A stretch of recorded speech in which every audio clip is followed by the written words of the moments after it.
into your life. Help me to decide. Help me make the most of freedom and of pleasure. Nothing ever lasts forever. Everybody wants to rule the world.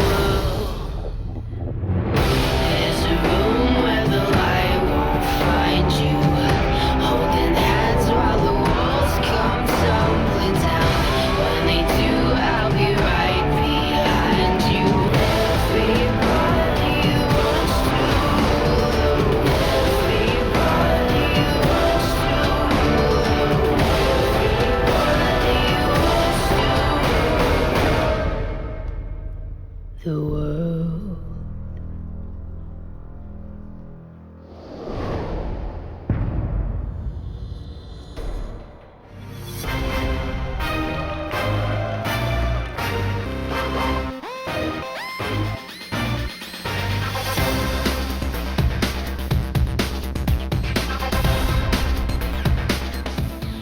And we are back on Champion Spring, and Nuclear getting the MVP for game number 1. They did a lot of damage. I mean, between the two ADs, Sarsen in the mid lane on Corki, Nuclear on Ezreal, I believe there were 908 or something like that. No deaths between the two of them. Yeah. Did their jobs, and I thought Nuclear cleaning up some of these team fights was super impressive. The poke was good, the damage was good, and it was a pretty easy win for SBENU overall. SBENU Sonic Boom in every facet was very impressive this game. Again, against probably the weakest team, almost certainly the weakest team in the league, but played really good and solid to their win conditions. You can't ask for any more. Yeah, Secret had a lot of great plays too. Here, watch this ult from Malphite. Oh, never mind, it's already happened, but Secret makes a game-winning play in this particular fight. I remember from this is so good. Out of vision. Oh, the headbutt pulverized onto 2 was beautiful. Nuclear cleaned it up from here. I feel like we're watching Secret highlights instead of Nuclear highlights here. But watch this. Blue Ezreal can move and do damage. He Wait arcane for it. shifts. Boom! And then he Qs. Hit a skill shot. Wow. Sick. And it was all downhill from there for EMFIRE. We get the cool view. Yeah. Look at those line skill shots missing. Excellent highlights. That's good. Well, Hippo ults, but there's no follow-up at this point. He's just not tanky enough. He was so well held by the lane swap. The EMFIRE were very slow to pull the trigger on the lane swap. It meant that he was 30 to 40 CS behind. I mean, that's really where it all fell apart, isn't it? Is this lane swap that just worked out so horribly for EMFIRE. EMFIRE was facing an uphill battle on even terms. When you're behind, especially the player who's had the most trouble so far in competitive in Hippo, this is the result. Competitive Hippo really is not a statement I don't think has ever been used before in the history of humanity. You're just waiting for Hippo to leave the lineup so you can say that Hippo is extinct. I suppose. I don't know. Are Hippos in trouble right now? Probably. I think they're doing okay. I haven't talked to any recently, but... Better than the rhinoceros. That's fair. Yeah. It's true.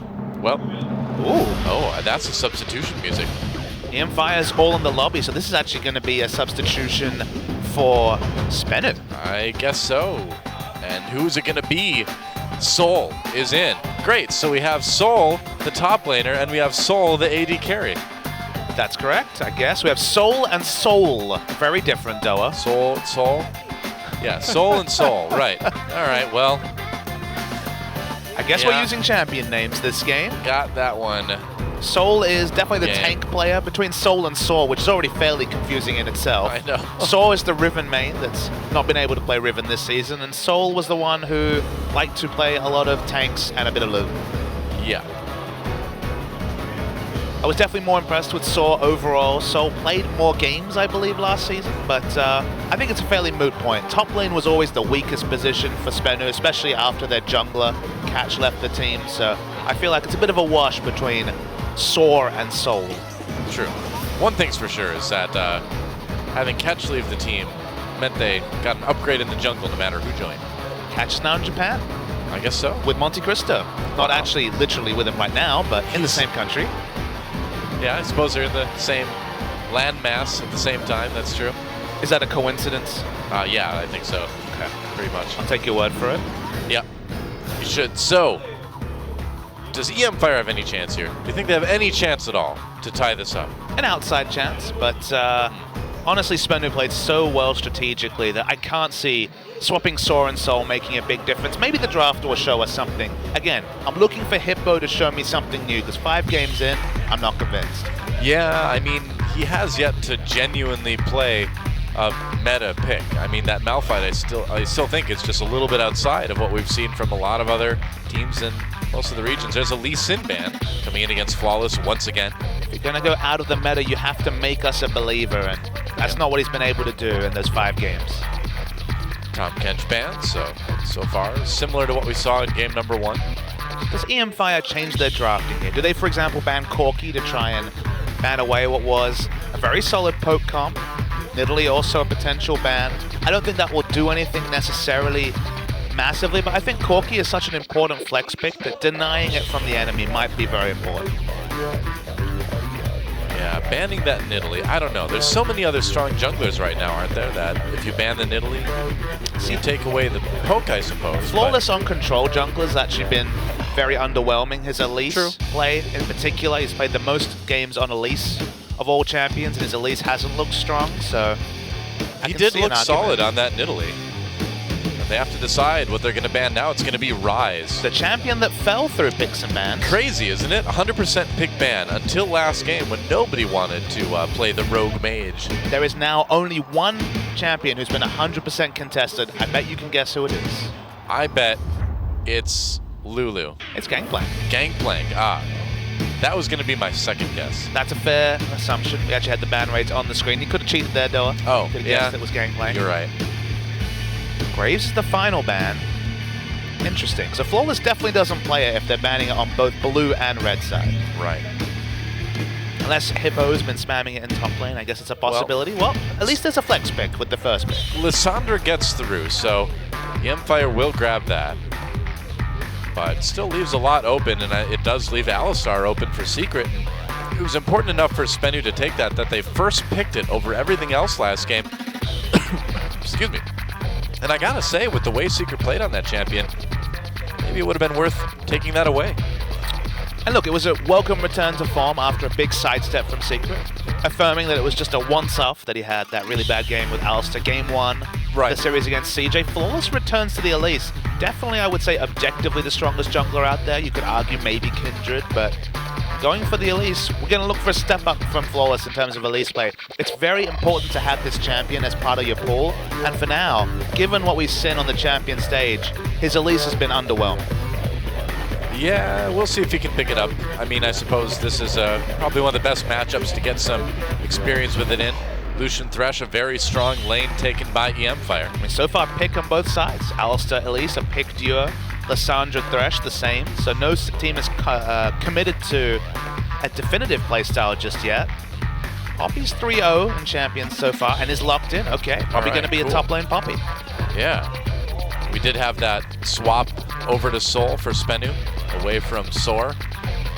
So bringing that Poppy, which has been really strong worldwide.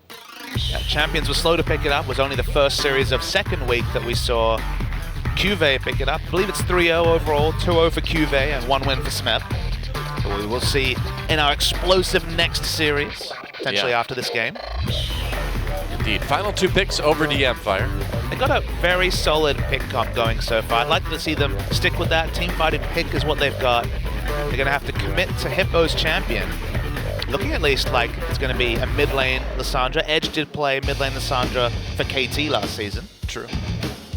Haven't seen as much of it lately, and SBENU does have the opportunity to pick something else for Sassen to play if they decide that they're going to give Nuclear that Corki. Sassen special time! Yeah, I mean, Sassen is a very good Vel'Koz player, actually.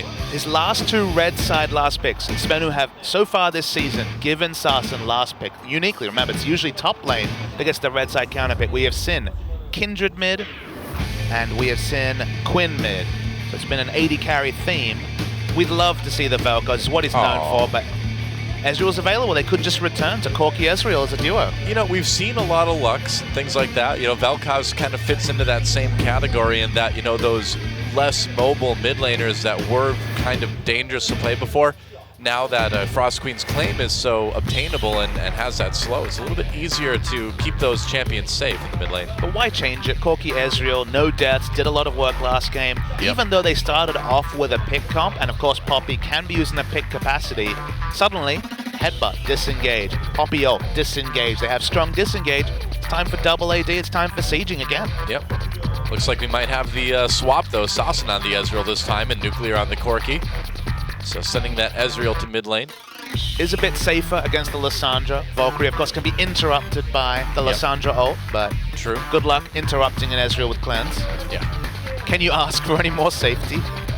I don't think there's really too much more you can do to keep that Ezreal safe in the mid lane. So SBENU, you know, with more poke, a solid front line, and that may be what it takes to get some more quick sieging action done like they did in game 1. But we can be hyped. Hippo is on a meta champ. Yes, playing the Gnar. See how he does. Can he make us a believer of the Gnar? Look, it's a very strong pick engage comp from EMFIRE. Very solid, definitely has its points of power. Laning phase should go pretty heavily to EMFIRE. Let's see if they can get a fast start, because if they don't, we've already seen what SBENU can do with a poke comp. They struggled very hard with the lane swap in game number 1 too, so the early part of the game is going to be very, very crucial for EMFIRE to get a start that even lets them contest SBENU at all. Gnar is much better in a lane swap, so I expect EMFIRE to be the one to actually force the lane swap. Let's see if they can get on top of it game 2. Yep. Well, a lot of work needs to be done for EMFIRE, who still has no wins in the tournament yet. Can they get it against SBENU? Let's get in the game and find out. Holding hands while the walls come tumbling down. When they do, I'll be right behind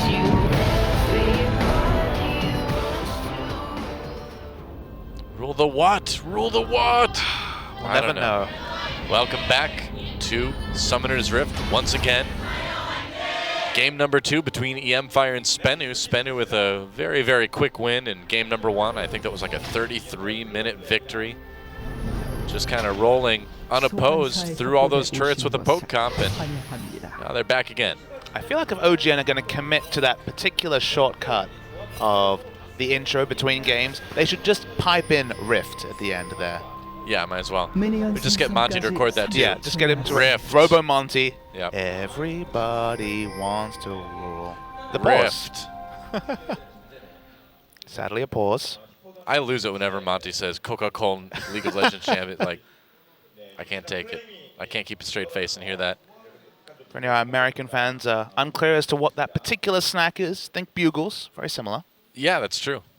I've heard it's even like the officially licensed Korean version of that snack. Oh, Although really? I can't verify that completely, so don't take my word for it, but that's just what I've heard. Sasim seems pretty stoked in the booth. Always seems to be in a good mood. Yeah, well, He a didn't win get- like that would put me in a good mood, that's for sure. He didn't get to pick his Velcros, unfortunately, so... Well, I am relieved, Papa Smithy, because I thought this series was going by way too fast. Okay. I'm glad we've got a pause so we can just savor it a little bit more. Gotta savor the SBENU when you can. That's right. Who knows how long they'll be around. Style, savor, SBENU. I don't think they have the money to record those ads anymore, though. I don't know. I don't know what's going on. We here at OGN don't want to speculate into any sort of That's fair. That's fair. corporate, But the team's here to stay. And issues. hopefully we'll pick up their first match win. Maybe this will be the start for them to come forward. It was specifically the Kesper Cup where they were like, I was like, okay, SBENU's going to take that next step. And obviously took a step back, but Flawless looked a lot better in that previous game. Again, a performance on a control jungle like Elise would be, to me, another kind of steadying step for a SBENU squad who should be on the rise this season. Yeah, that's true. We talked about, too, kind of the expectations with SBENU coming into this and how they haven't quite met them. And it is true that the SBENU organization is having some issues right now. They let their StarCraft 2 squad go, keeping League of Legends around for now. But, certainly there are things going on outside of the game that might be impacting these guys. And you'd like to see them do better. I mean, they looked so promising at the end of 2015. And we haven't seen it yet in Champions Spring. That last game was probably, I think, the best game we've seen from them. But, again, there's a big asterisk on that because it was against the EMFIRE, but we'll see. If they can close game 2 out smoothly too, it's a good sign. Whenever you look at off-season business, you have to take into account the ins and the outs. And obviously, SBENU didn't lose anyone. You look at Jin Air, they lost Chaser and GBM. You look at Samsung, they brought in Ambition, didn't change a whole hell of a lot else. It was easy to say, okay, SBENU, they're going to be the ones to move from that middle of the pack and start threatening the top 5. So far, definitely not been showing that, but it's only been 2 series. Maybe this will be just a very delayed start to the season for SBENU. They've got time. What is that dance? Oh, I know, it's from an anime. It's from... Oh, yeah? I don't remember the name enough to do it justice. The Melancholy of... What? It's from... That's the name of the anime? That's the start of it. I forget the name. It's the character's name. I have no idea.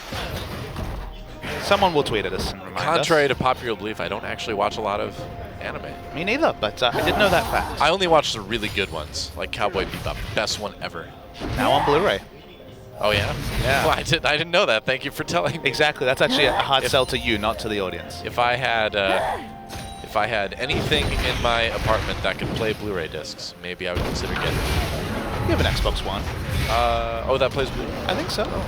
Maybe I'm wrong on that. Physical media. What is this? 2010? That is a fair point. Come on. Blu-rays. All right, old man, Papa Smithy, you just go ahead and put your physical disc into your physical disc drive and wait for it to play. One thing that EMFIRE didn't put into play this game was the lane swap we expected. They have Gnar. Poppy, of course, is going to struggle in a lane swap relatively compared to a Gnar, but another game in a row, EMFIRE went to their designated normal lanes and seemed to be a bit surprised the lane swap was on. I guess so. So I think we're going to have a pretty similar start to how we did last game, where the outer turrets once again will be pushed down and top and bottom pretty quick. I would say to an 100% certainty, yes. Certainly seems that way. Poppy took a little bit less experience, didn't take any red buff experience. Seems like they're giving Flawless the quick level 3 so that he can duel. Yep. Now Hippo got way behind in the lane swap in game number 1. Do you see the same thing happening here? Well, he's on a ranged champion, so you'd hope not, but it is possible. Flawless looking for an opportunity to try to gank Edge. He's just going to walk in the lane. They catch him with the cocoon, actually. Edge not able to use that. He has to flash. Saucin, he didn't have another arcane shift off cooldown soon enough. Couldn't get that kill, but hey, get the flash. You force that Lissandra out of lane, and that's going to be an easy gank in the near future. Surprised to see Flawless hold off flashing for an auto attack or any semblance of damage. It would have been a kill. They seem to be surprised by their own damage output. Just ends up forcing the teleport from Edge. As you can see from that notification, time for those turrets to start going down. Yep. Now, will they be able to gank mid lane again? Now, how far up will Edge decide to go? He shouldn't go too far, but if he does, a flashless Lissandra is a pretty easy target. The reverse push has been successful from SBENU. Looking down the bottom to see. Yep, looks like EMFIRE also getting minions pushed in, but Nuclear swaps back quickly. Yep. Let's see if we're going to get 2v1 down bot. It looks like it. You can tell that SBENU have been more interested about getting that first turret, but then crucially denying Hippo rather than looking for the second quick turret. Yeah, it works so well, and you know, to be fair, Hippo has really looked like a weak link on this team. Soul chased away up in top lane, so EMFIRE trying to do a bit of the same to the opposing top laner. It's also one of those unique games where, as we see Soul forced away, you know, we see those other situations. I was talking about Prey, for example, farming in a 1v1 against the top laner down bot as Blue Ezreal. In games where there's a lot of kill pressure mid lane, that's a good scenario for something. But in a game like this, where Alistar is a very strong roaming support, but has a level 5 Blue Ezreal in the mid lane who has not even tier yet, you're more incentivized to hold down rather than try and isolate that mid and get ganks off around the mid lane. I suppose. Well, nobody's perfect. Get those turrets, Doa. Yep. Well, I'm not getting them. I'm casting. I'm not playing. So. And look, Hippo's found some CS, so already big improvement. A little bit. A little bit. He was way behind last game. And Soul has the world's quickest Swifties. Yep. Doesn't have any combat stats whatsoever, just movement speed. I mean, Poppy's pretty tanky on her own, and she's got a decent amount of damage as well. Hard to get close to her with with dashes at least, so pretty good shape. And it looks like SBENU going for the early dragon here too. And swapping their dual lane back buff gives them control over the dragon. We haven't seen many 5-minute dragons. We've seen, I believe yesterday, 13 minutes was the average first dragon, but starting that stacking off very early, SBENU. I like this with poke comps especially, just because of course poke can miss their window if some things go wrong in the mid game, but if you have a backup win condition of 5th dragon, AD champions, specifically ranged ADs, are the best in the game at proccing all the benefits you get from the 5th dragon buff. Certainly. CS pretty even across the map between these two teams. First dragon obviously does help out SBENU a little bit, but what's the next step, you know? Soul is under some pressure. But he's got swiftness boots and he's poppy, so he's actually fine. The reason why we're seeing swiftness boots so early, so frequently, is that you get so much for 800 gold. Of course, we know how strong the boots are in general, but think about a game like this where all the outer turrets are down, specifically in top and bot. You're going to get ganked all. You're going to have to overextend for farm. You're going to walk into experience range with that 65 movement speed that much more. When you get ganked, inevitably, you're going to be that much better at getting away. He's buying more safety with flat movement speed than he would with a Ruby Crystal. Yeah, pretty much. And that's what makes him not too afraid to push up. You know, we don't see SBENU going for that Rift Herald as much. Oh, Secret getting caught here. Guger and Soul trying to make a play. Secret getting very, very low. No ultimate yet, just level 4. Soul takes a big amount, well, not a big amount, but some damage from Nuclear anyway. I was expecting a bit more. But Secret escapes, so all's well that ends well for SBENU. Seeing that BF sword damage coming through from Soul. He could have gone crazy, but he would have just traded flashes with Alistar, which of course is to the disadvantage of Alistar. Wow, blue buff stolen by SBENU. Wow. Saucen grabs that with the 2-shot barrage before Edge can get there. It shows you how little pressure there was on the map that they could even just ult steal it for the mid laner rather than have to give it to someone else. They have 2 pink wards on the top side of the map, 3 pink wards, but no control over their blue side blue buff. Yeah. Guess they're just gonna have to give that one up. Well, seems like it's a trade. Yeah. I suppose. Both teams playing around where they had multiple members, but crucially EMFIRE not playing around where they had vision, and now they lose 2 pink wards. They should have moved their vision line with where they were actually planning to put their members. And now SBENU, here we go. You spoke about this. Yeah. Usually we see the dragon answered by the Rift Herald. Of course, it was very early and it took them by surprise. The fact that they're getting both means that EMFIRE just weren't playing around their vision. They had double pinks around top, then kind of abandoned top lane. And so they lost their vision, they lost both buffs, and they just traded blue buffs. So overall, a big strategic win for SBENU. Yeah, they're going to give that buff over to Flawless again. Second game in a row, they've given that to the jungler. Moves fast now, though. He does, and he can recall fast too, I suppose. So why not? It's going to be wave clear in mid. Question now is, what does the top lane matchup look like, where Hippo has the combat stats and Soul is slightly behind in CS and just has the boots? Can we see Hippo actually put in a strong shift against his opponent top laner? Well, we'll see what Soul buys. He hasn't been back for a while, so I've got a feeling he's going to get some decent items. Yeah, just picking up that Bomby Cinder straight up. The thing about Poppy is that although she was given some wave clear with the change, of course her Q is now fairly short range wave clear, she still struggles to match wave clear, specifically with Mega Gnar, where Gnar gets actually quite a lot of wave clear. Yep. So Sunfire Cape has been a very common pickup for Toppy, as Monte Cristo likes to call it, to match wave clear where possible. Yeah. EMFIRE, I mean, it seems like they're getting more done and that they're putting more pressure on the map already in this game than I think we saw in all of game 1. But just consider this.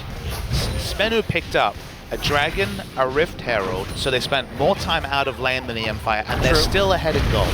That's the unpredictable part. That's a good point. That's a good point. And that's not from objectives, that's purely from CS mechanics.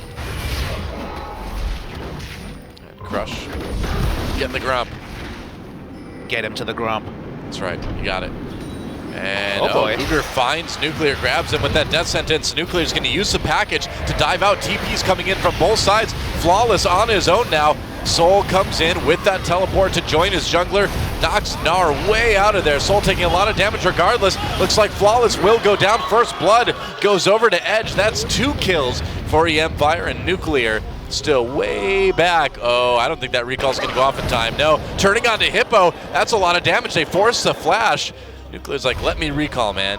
That was actually really lazy strategic play from SBENU. They only have a single teleport. Yeah. First, Nuclear face checks a brush he didn't need to, but just following that, why commit to the teleport against double teleport? They knew the Edge's teleport was up as well. There was no way to respond with as many members, and justifiably, they lose 2 members for that. Yeah, it was pretty sloppy, and after how tight game 1 was, it's kind of too bad to see it devolve to this point. But we'll see what they're able to do. Now behind in gold by about 1,500. Quite significant amount of gold goes over. Good reaction from EMFIRE already, stepping up from last series where they were dictated to for the whole 33 minutes.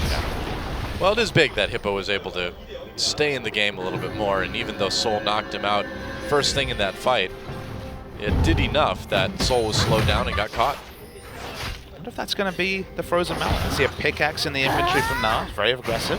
Could be. Could be. We didn't really have an idea over whether Hippo was an aggressive laner or not, just because he'd been picking off-meta tanks the whole time. Maybe he is more comfortable playing aggressively. Dragging up in less than 10 seconds now. EMFIRE grabbing that Rift Scuttler to get a little bit of vision on it. But we'll see if SBENU can take this. They don't have teleport on Soul. Soul's right at the top of the map. He is quick though on the Poppy, but not quick enough. I think they're going to give this one up. Yeah, looking like they will. No True Shot Barrage, no attempt to really steal it going to be coming from SBENU. SBENU's window comes later. They're waiting for Iceborne Gauntlet and the tier stacking to come through on Sarsen. So they got their first dragon, answered easily by EMFIRE.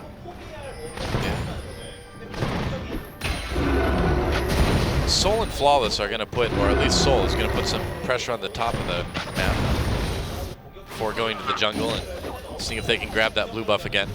They have the timer on it. Edge is coming in though this time. Yep, Shot Barrage comes through. A little bit late. Who got that? Didn't go over to Sarsen. They had to rush it down the moment that Sandra left. Oh yeah, Flawless got it. Okay. Let's see if SBENU will rotate all their members to try and protect a blue buff for Sarsen though. Yeah, that blue buff should be coming up any second now. What Mirror takes. Yep, now it is up. And they're sending Nuclear. Nuclear's in the area, but there's a lot of wards. Really good warding actually on the blue side for EMFIRE. They're doing a ton of damage to this mid lane turret too. This mid lane Ezreal doesn't have much wave clear outside of ult. Yep. Wow, nice anticipation. Cougar almost grabbing Saucen after the arcane shift. Also a pretty greedy item choice. We've seen most Ezreals go for tier into Iceborne Gauntlet, so you do get range wave clear with your Mystic Shot on cue with the Iceborne Gauntlet. Delaying the Iceborne Gauntlet means that ult down, but no wave clear. Yep. Looks like they'll defend the turret for the moment. Means they'll probably be able to defend the blue, but that should be the next step for EMFIRE. They got this last blue, they've got the timer, they've got the wards around it. Keep up the pressure, EMFIRE. SBENU reacting now, but it may be a little bit late to save that blue buff. It's risky. Saucen has no mana too. They just have no vision of this area. It's very risky to go anywhere near it. Wow, that seems kind of sloppy from SBENU again. You know, to know that they're coming for the blue buff and you don't clear wards, you don't really set up for it at all. They certainly seem a bit complacent after a real one-sided series in game 1. Trying to make it interesting, I guess. Poppy's still undefeated. We've only seen top Poppy in Champions, but 3-0. Been a very common pick in the LPL. Can get very, very tanky, be very hard to shove. Oh boy. Flash pulverize. They knock Cougar back in. He's going to try to flash away. Lissandra ult secret to lock him down. Cocoon comes in onto Edge though, and with Hippo joining the fight, SBENU needs to back off. Didn't really have a lot of follow-up there. True Shot Barrage just clears the minion wave. Didn't actually blow any teleports on the side of EMFIRE, but Soul also doesn't commit to the fight. Yep, that's right. Top lane farming. He's going to go back, probably pick something up. Give that Sunfire Cape. Flawless has actually gone Runic Echo on Elise. I was suspecting most Elise players would go over to the Cinderhulk, but Flawless is known for his extreme aggression and he's keeping up, even on the Elise. That's interesting. Well, Nuclear and the rest of SBENU are going to have to play from behind this game, it looks like. Yeah, it's only a hair behind, but That's probably what you deserve when you go for this Muramana rush mid lane Ezreal. Definitely doesn't have the same laning phase that Corki has, who's pretty lane dominant in most situations. And again, they've been lax on their warding, on clearing wards, on playing around power. The EMFIRE have made mistakes, but SBENU have been lax, and that just shows that we have higher expectations for SBENU, even just based on game 1. Yeah. Well, yeah, I mean, the level of tightness to the play of SBENU in game 2 is nowhere near as clean as game 1 was. So far, anyway. Rift Herald goes over to EMFIRE. Didn't quite see who ended up grabbing that buff. I'm going to speculate that part of that laxness he mentions, oh boy. Soul, and now Assassin nearly gets killed. Caught with that Lissandra ultimate, takes a lot of damage. Corki comes in with the package, goes on to Edge, who flashes back into the river. So nobody dead just yet. SBENU manages to save their turret and push people away. Meanwhile, Hippo pushing that top lane. A lot of recalls going in across the board, though. SBENU have to be quick. Remember, we saw the pickaxe purchase. Nah has a lot of AD for what you'd expect. Yeah. Yeah, looks like that turret's going to get taken down. Goodbye. Bring the Rift Herald buff over. Take the mid turret. Nice rotation from EMFIRE. Yep. Yeah, looking pretty good in game 2. Man, if I'm SBENU right now, I don't want to be the team that gives EMFIRE their first win. No, that is not one for the record books that you want to opt into. Yeah. Again, still early days. They've made their mistakes. They've given EMFIRE a foothold. This is probably the first time, barring maybe a little bit of game 1 that EMFIRE debuted in, where EMFIRE had any semblance of a foothold in a game. Well, I think you could say this is probably the biggest advantage we've seen them have in a game so far. Actually doing well against Samsung in their debut back in week 1, but ended up just making a mistake and getting outscaled. Let's see if they can keep it together in the late game, because they just haven't had many late games to get to. Yeah.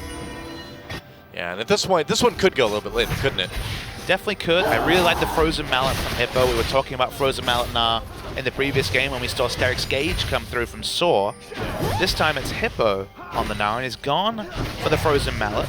Obviously between swiftness, boots, and just the general movement speed that Poppy has, it's not going to be enough to chase him down and kill him, but if you get lane control, if you ensure that with just your auto attacks, Soul is going to be much lower health when that inevitable teleport off comes, that's actually really good for the Gnar. Very true. Gets inherent tanky stats from the Mega Gnar. 20 seconds until Dragon.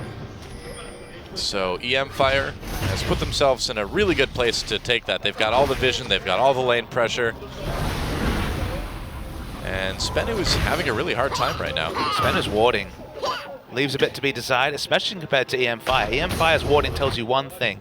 The enemy blue side jungle and thus Dragon are on a stranglehold. And EMFIRE, smart, they wanted to get this Dragon. And it's only a second Dragon buff, but definitely no contest barring maybe an Ezreal ult snipe. Yeah. Now he tries. Doesn't get it. Flawless just killing a pink ward. And now actually just took the friendly blue buff just because they realized that was the one thing that SBENU had the time before, the one thing SBENU had been pretty relentless controlling. It's not ideal to give it to the no mana champion in Gnar, but it at least denies it from being stolen away by SBENU. Yeah, everybody loves CDR. It's true. Except maybe Rumble. Rumble doesn't like CDR that much. It means it overheats more. That's true. It's a good point. Everyone else, though, really big about that CDR. Really so. Crush going for that Rift Scuttler. And unless SBENU makes something happen in the near future, I feel like we're going to see a game 3 here. Willing to commit to that Whoa! just yet. Guger steals the Krug with his death sentence. Not bad. That was a level 1 death sentence. It's actually been maxing the flay. Yeah, I guess so. Just put a second point into it now. Wow. Huh. Okay. Interesting. Going after the red buff now of SBENU's Secret. And Soul want to stop that. Flawless joining the party, but pretty much all of the EMFIRE is here. I don't think they can fight this. Remember the gold lead that SBENU had at this point of the game last game isn't there. Yep. Oh, for time to go to EMFIRE. mid lane.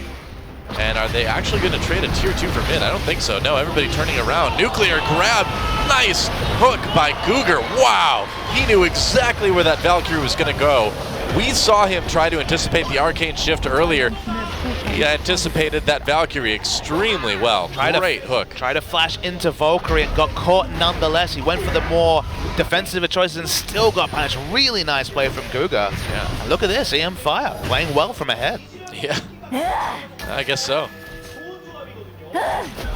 Poppy doesn't have a lot of wave clear. It reminds me of yesterday's series where we saw a massive Tom Kench from Trace, but just get rotated on by the enemy just because of a lack of wave clear. Poppy only has the smallest semblance of it, so playing around the Poppy is smart, and look at this. Huh. Beautiful. Grabbed from just the edge of the Valkyrie, instantly exploded. That was really nice. It's looking more and more likely, like what you were saying, could potentially be that Game 3, the dubious honor of SBENU of being the first team to drop a game to EMFIRE. So, yeah. Soul. See ya. Yeah, knocks Hippo and Crush right out of there. Poppy Ult is just the best. It is. Really, really amusing, and of course, very strategically interesting as well. Yeah. It's something for everyone. It's the popcorn flick of abilities. The It is fun, Avengers but of abilities. You know, it's got some cool strategic choices with it too, so it's a good ult. Keep his verdict. I like it. Well done, Riot. Legit praise from Noah for Riot. Well deserved. Yeah, so the map is opened up a little bit more for SBENU now, but they're going to have to come back mid and defend this one. You look at the wards, what exactly is the map for SBENU? They don't have much vision anywhere. The pinks have been pushed really aggressively from EMFIRE. If this game says anything, it's that if you give EMFIRE an inch in the early game, they at least know, on paper, how to start pushing their advantage. So far. It seems like more than anything, though, SBENU was just really careless in the early game. And kind of got themselves behind just as much as the EMFIRE got themselves ahead. And you might wonder what changed, because we've noticed it's still the same AD carry or double AD duo in Corki and Ezreal, but just moving from Corki mid to Ezreal mid has lost them pressure around the mid lane. It was Nuclear reacting to everything first with the package, with just his faster reactions and movements, pushing in the wave and roaming. But first, picking Ezreal already with limited wave clear, then rushing the Mana Moon has meant that he's always been on the back foot. Lissandra's been instant clearing. They haven't been able to play around mid or any roams from Sarsen, and Sarsen has been watching as his team around him has kind of fallen apart strategically without lane pressure in mid. A little bit. It's a 5k gold lead for EMFIRE, so it's decent, but it's not unovercomable, I should say. Oh, you're right. It's not insurmountable. Yeah. Unovercomable. That's what I'll use that term instead. Hey, sometimes people find the clean term. Oh, here we go. Corki comes in with the package. They find Cougar, misses that flay. Easy kill there for SBENU. What can SBENU do with it? Baron is up, but it'd be very presumptuous to try the Baron when they've been behind the whole game. In terms of easy objectives to pick up, only maybe following this mid lane minion wave in and trying to get some damage onto mid, but Lissandra, one of the safest at clearing waves, especially this early in the game where a dive onto her isn't realistic. So it's just a kill, no other objective spent. Yeah, just spending their time pushing those lanes out on top and bottom again. Larsen has, as you'd expect, given that he rushed it, very early mirror mana. Item timings are good from SBENU, but you can see it's one of those games where when you're 3 turrets behind with a Trinity Force Corki, lets you know that you've really made some bad rotations in the early game. And things have not gone well for SBENU overall. Dragon in 30 seconds, and this is one that SBENU would like to get, or at least like to prevent the EMFIRE from being able to take. It's getting a little bit scary now. We're just looking for vision or grouping from SBENU to show what they actually are willing to contest, what they actually want to do to get back in this game. Because for now, they've been pretty happy to give over almost every single piece of map control to EMFIRE. They haven't really been fighting back. They haven't been pushing forward their vision. They haven't cleared any vision around Baron. Look at this, 3 pink wards from EMFIRE on Baron. That's the one let up we just saw on your screen was giving away blue, but another uncontested objective. Gonna go over to EMFIRE. EMFIRE going for it. I don't know if it's going to be uncontested though. Here comes SBENU. Secret coming in. That Dragon low looks like they will get it. Flawless trying to go for the steal. He doesn't get it. Gets destroyed instead. Soul comes deep. Knocks somebody away, but he's going to get killed off now too. EMFIRE winning that fight easily, and I don't know. I think it's pretty much over, Papa Smithy. I don't really see a lot that SBENU can do at this point to come back. Communication from SBENU was definitely off. Flawless Very went for awkward. the solo steal. Soul was able to knock over the Gnar, but obviously not that big a factor. Just hopped over the wall again. They're going to keep trying to push. Remember, they are only 3 here. Yeah, it is true. 3v3 with the recalls from Crush and Edge, but SBENU still not able to push that mid lane turret. And, you know, it's not that numbers-wise SBENU can't come back. That still isn't the case. But coordination-wise, it just really doesn't seem like SBENU knows what to do at this point. EMFIRE, the one thing they have been is decisive one ahead. They start the Baron. That's a very bold Baron to do, but it doesn't look like SBENU is reacting fast enough. They spot it now, but can they actually stop this? Flawless coming in. He's got that smite again. Second steal the charm. No, doesn't get it. Baron does go over to the EMFIRE. Secret on his own, and once again, Flawless just gets killed immediately. Secret knocks up Edge. Soul coming in. Can they actually turn this into a fight? Sasson has a good angle, getting some decent damage in. The EMFIRE on the disengage now. And it doesn't look like Sasson's going to be able to chase anybody down, and the EMFIRE's going to get away with this. Flawless actually managed to flash over and smite, but then an auto attack from Lucian was the only thing that separated. Flawless picking up that Baron and not securing it. Of course, didn't get it in the end. EMFIRE get it despite the misfire on the smite and extend that lead. 7,500 gold. Crush isn't done pushing. Nope, not yet. And the EMFIRE's got plenty of lane pushing to do now. This feels like SBENU and Flawless just aren't on the same wavelength. A lot of the contest, it feels like there hasn't been clear shot calls because the team isn't committing with the decision making that Flawless is trying to make. Flawless is going for the big steal, but the team isn't backing him up. Yeah.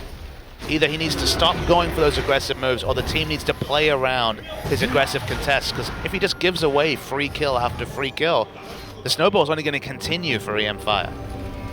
Well, pretty much. Now the question is, how much can they get done with this Baron buff? They've gotten a turret already. I mean, when it comes to safe or easy objectives, they're all down. There's no inner turrets left. It's only breaking the base. Yep.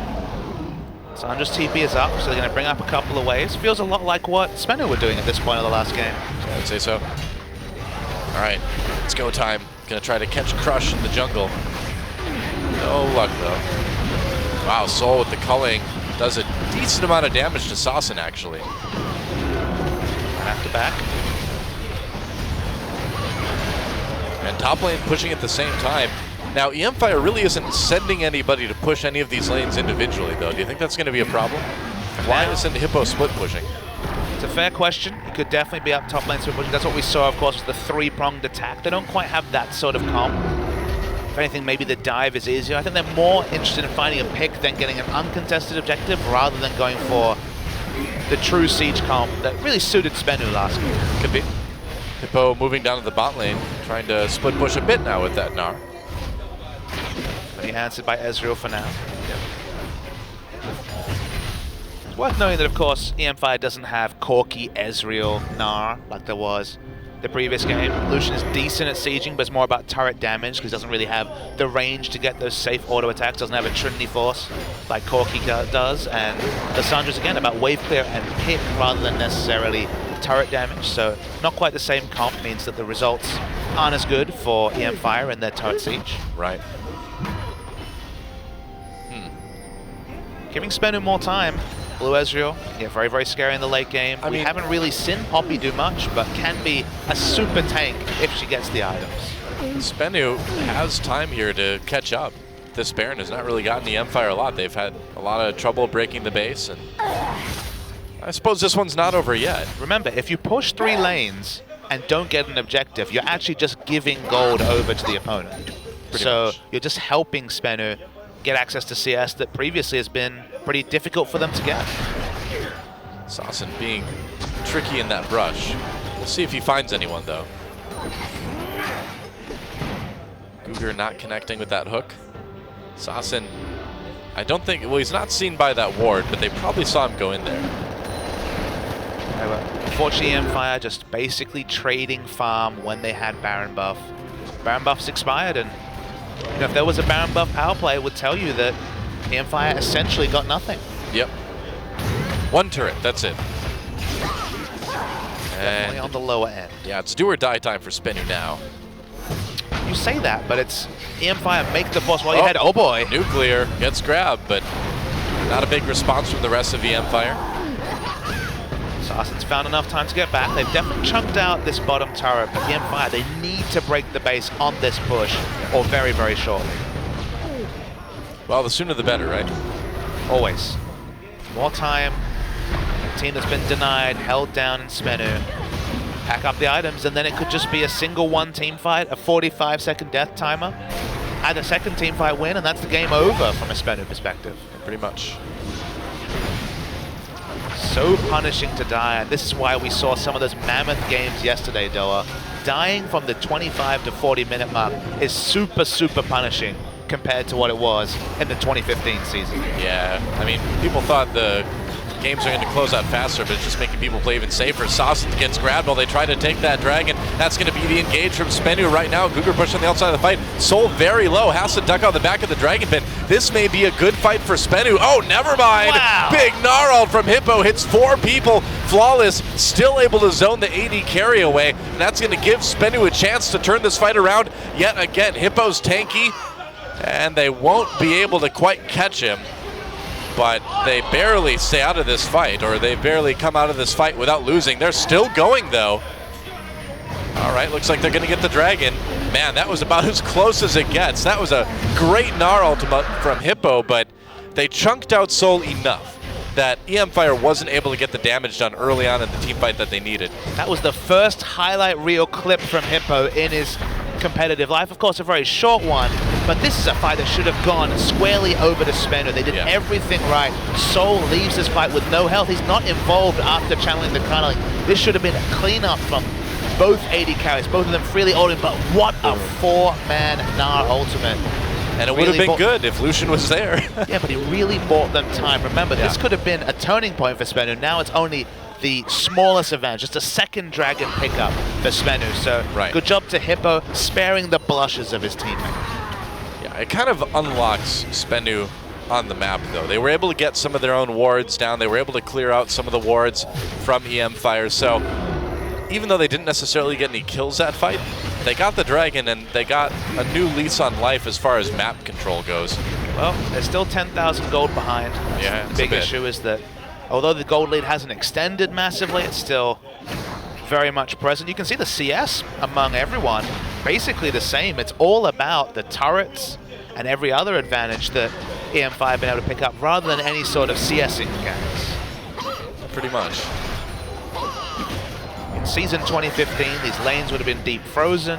SBENU wouldn't be able to pick up the CS. There would have been CS advantage to go with everything else, and you can do the math. That would mean a 15 to 18,000 advantage, not just the mere 10,000, which is massive, but could be much bigger in a different season. Yeah. EMFIRE still trying to put on the pressure.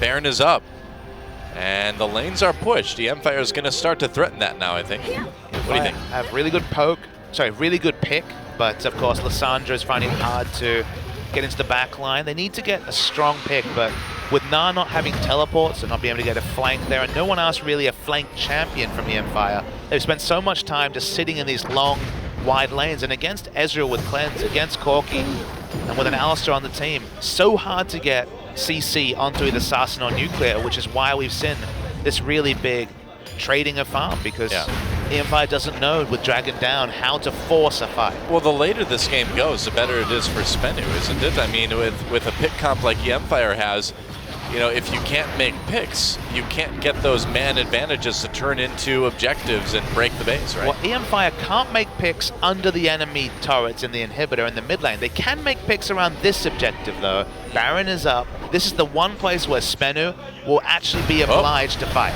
Baron time. EMFIRE going for it. SBENU already there, though. They've got vision. They see it now. What can they do? Baron's pretty healthy, still not that low. Yep.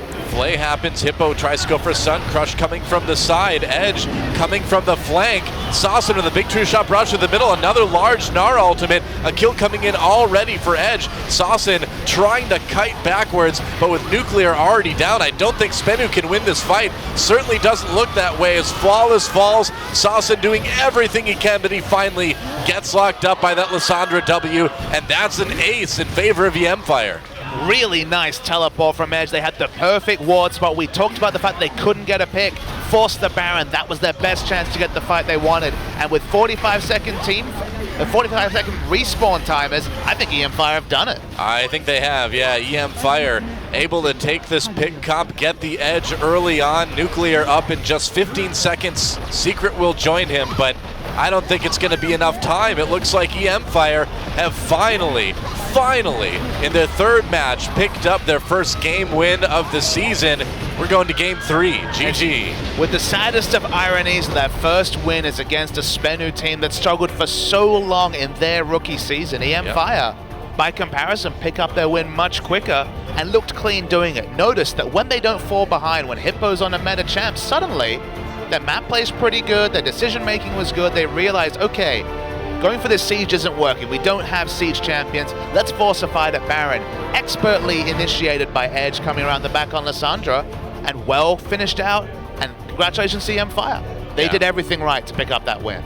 Yeah, the teleport from Lissandra coming around the back, and again, a good Gnar ultimate from Hippo for the second fight in a row. And just the fact that they were able to destroy Nuclear immediately in that fight. They got the pick they wanted, they won the fight, and that won them the game. If that was Sassen where Nuclear was, he would have had cleanse, but I guess Nuclear didn't see the channel on the teleport in the fog of war, died instantly, didn't have any way to deal with the Lissandra initiation. And even though Sassen had a lot of heroics in that fight, as a soul damage dealer, only so much he could do. Yeah, oh definitely. Looks a bit despondent. You don't want to be the team that gets beaten by the team that hasn't beaten anyone yet this season. I mean, you've already hit one record. Losing the first series to EMFIRE would be a massive upset for SBENU. Yeah, it would definitely hurt. Yeah, so we're going to game 3, and we'll see who takes it. We'll be back after this.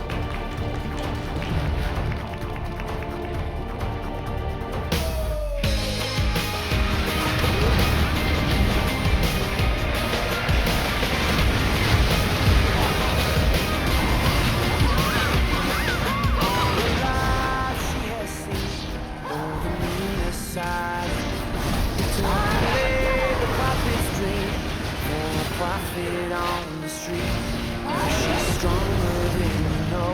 A heart of steel starts to grow.